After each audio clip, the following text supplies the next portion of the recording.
ओम श्री गणेशाय नमः। ओम श्री गणेशाय नमः। ओम श्री गणेशाय नमः। सभी भक्तों को, साथियों को नमस्कार। साथियों, आज हम आपको एक ऐसे रहस्य को बताने जा रहे हैं, सुनाने जा रहे हैं, जो कि आपने कभी नहीं सुना होगा। आपने चारों वेदों का तो बारे में सुना होगा, वेद व्यास जी के बारे में सुना होगा कि जो कि महापुराण लेखक, 18 प्रकार की पुराणों के ज्ञाता, जिन्होंने पुराणों की रचना की, वेद व्यास जी, जिनके शिष्य बने सूत जी महाराज, क्योंकि आपने सुना होगा हर कथा में अक्सर सूत जी कहते हैं, सूत जी ने ये कहा, सूत जी ने ये पूछा, वेद व्यास जी ने कथा सुनाई, वेद व्यास जी ने कथा का निर्माण किया, वेद व्यास जी ने चारों वेदों की रचना की। कौन थे वेद व्यास जी, कैसे इनका जन्म हुआ, कहाँ से आए? तो इस कथा का आपको वर्णन सुनाने जा रहे हैं। और आप सभी से निवेदन है, ध्यान से सुने।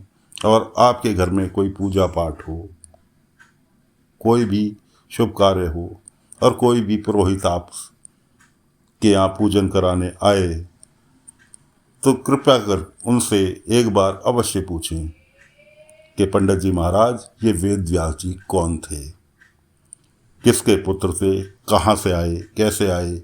कि वेद व्यास जी ने पुराणे तो लिखी, लेकिन इनकी उत्पत्ति कैसे हुई, एक बार अवश्य पूछें। ना बताने पर आप स्वयं उन्हें बताएं। तो कथा प्रारंभ करते हैं कि श्री पाराशर जी एक दिन तीर्थ यात्रा करते हुए यमुना नदी के तट पर पहुंचे। उस समय मल्लाह भोजन कर रहा था। मुनि ने उनसे यमुना पार पहुंचाने के लिए कहा। मल्लाह ने अपनी पुत्री मस्तगंधा से कहा, हे पुत्री, ये मुनि हास्यंती के पुत्र तपस्वी पाराशर ऋषि यमुना पार जाना चाहते हैं। मैं भोजन कर रहा हूँ, अतः तुम इन्हें नाव में बैठाकर यमुना पार पहुंचा दो। ऋषि को नाव में बैठाकर वह नाव को खेने लगी। मुनि उस पर मोहित हो गए और उनका दायां हाथ पकड़ लिया। मस्तगंधा यह देखकर हंस पड़ी और कहने लगी, हे ऋषिवर, आप ऐसा निंदित कार्य क्यों कर रहे हैं? आपका जन्म तो वशिष्ठ जी के उत्तम वंश में हुआ है। मैं तो निषाद कन्या हूँ, आपके साथ मेरा संभोग कैसे संभव है? उसकी बात सुनकर ऋषिवर ने उसका हाथ छोड़ दिया। वे यमुना पार तो पहुंच गए, परंतु कामदेव उन पर हावी हो गया। तब उन्होंने फिर से निषाद कन्या मत्स्यगंधा को पकड़ लिया। मत्स्यगंधा ने घबराकर ऋषि पाराशर से कहा, मैं दुर्गंध युक्त सांवले रंग की निषाद कन्या हूँ और आप एक श्रेष्ठ मुनि हैं। भला कांच और स्वर्ण का संयोग कैसे संभव है? इसके अतिरिक्त शास्त्र भी दिन में संभोग की इजाजत नहीं देते। यदि आप संभोग करना ही चाहते हैं तो रात्रि होने की प्रतीक्षा करें। यह सुनकर मुनि पाराशर जी ने अपने योग बल से दिन में ही रात्रि के समान अंधकार फैला दिया और उनके साथ संभोग करके अपनी तृष्णा शांत की। मस्तगंधा लज्जित तथा आश्चर्य में डूबकर उनसे बोली, हे मुनिवर, अब आप तो चले जाएंगे, परंतु मेरा क्या होगा, क्योंकि अब मुझे गर्भ ठहर जाएगा। ऋषि बोले, हे बालिके, इस समय तो तू मेरे साथ संभोग का आनंद उठा और मुझे अपनी कामना बता, मैं उसे अवश्य पूरी कर दूंगा। मेरी आज्ञा मानने के कारण तू सत्यवती कहलाएगी। इस पर वह बोली, मेरे एक कार्य का माता पिता वह अन्य कोई न जान सके। मेरा कन्या धर्म समाप्त न हो तथा मुझे अब आपके ही समान तपस्वी तथा शक्तिशाली पुत्र प्राप्त हो।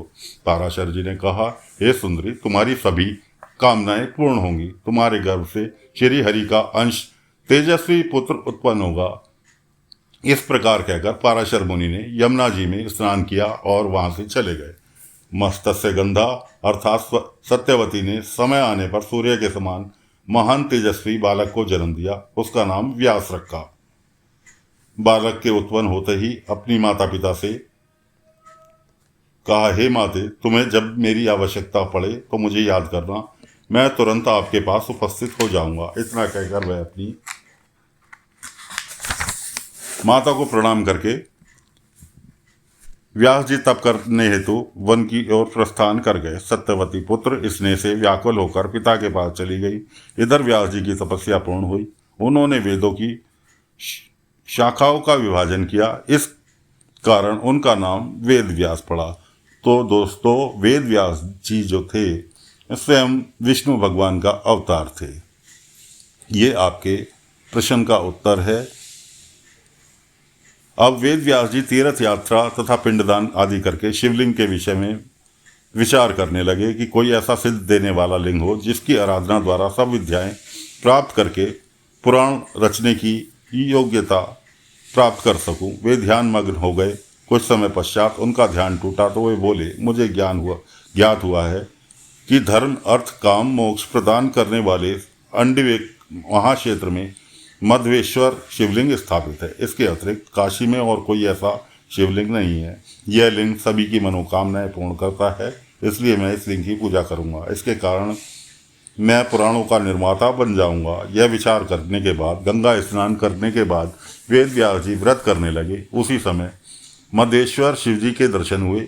एक बालक रूप में भगवान शिव ने व्यास जी से कहा, मैं तुम्हारे कंठ में स्थित रहूंगा। तुम इतिहास वेदता वेद पुराण आदि का निर्माण करने वाले तथा संपादन करने वाले बन जाओगे।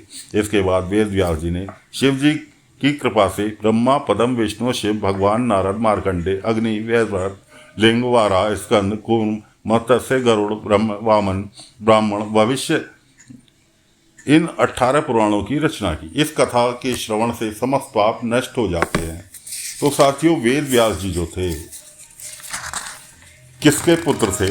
सवाल वही आ जाता है। वेद व्यास जी थे मुनि पाराशर जी के पुत्र, लेकिन पुराण में यह भी कहा गया है कि वह विष्णु भगवान का अंश थे। इसका मतलब मुनि पाराशर जी पर विष्णु भगवान की विशेष कृपा थी, इसीलिए श्री हरि का अंश कहलाए। तो साथियों यह कथा जनहित में जारी करें, ज़्यादा से ज़्यादा इसको शेयर करें, ज़्यादा से ज़्यादा इसको अपने साथियों दोस्तों को पहुंचाएं तथा अज्ञान से रहित रहें कि वेद व्यास जी कौन थे जिन्होंने 18 वेद पुराणों का निर्माण किया। चारों वेद 18 पुराण जो कि आज भी संसार में प्रचलित हैं, जिनके द्वारा मोक्ष की प्राप्ति होती है।